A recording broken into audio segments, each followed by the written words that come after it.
বান্দরবান পৌরসভা নাইক্ষ্যংছড়ি, আলীকদম ও থানচিতে নিরাপদ পানি সরবরাহের জন্য 2021-22 অর্থবছরে নেওয়া হয় কয়েকটি পানি সরবরাহ প্রকল্প। শুরুতে কয়েকটি প্রকল্পের ব্যয় ছিল প্রায় 2.5 থেকে 3 কোটি টাকা। তবে ভূমি অধিগ্রহণ, নকশা পরিবর্তন ও প্রকল্প সংশোধনের অজুহাতে দফায় দফায় বাড়ানো হয় বরাদ্দ। নির্মিত একাধিক পানি শোধনাগার এখনও অচল। কোথাও তালা ঝুলছে, কোথাও যন্ত্রপাতিতে মরিচা। নাইক্ষ্যংছড়ির একটি প্রকল্পে প্রায় 9 কোটি এবং থানচির একটি প্রকল্পে 10 কোটিরও বেশি টাকা ব্যয়ের তথ্য পাওয়া গেছে। আমাদের ব্যবহারের পানি বলতে একদম নাই বলতেই চলে।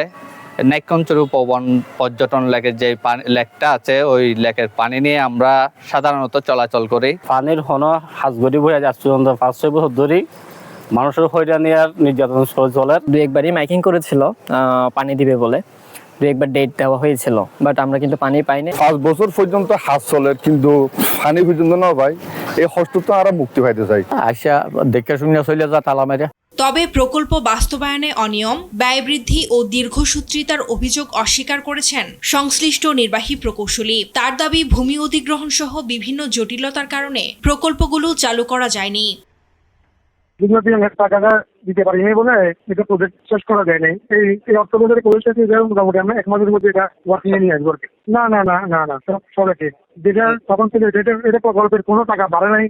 জেলার উন্নয়ন প্রকল্পগুলোতে একটি প্রভাবশালী ঠিকাদারি সিন্ডিকেটের একচেটিয়া নিয়ন্ত্রণ এবং টেন্ডার প্রক্রিয়ায় অনিয়মের অভিযোগ উঠেছে।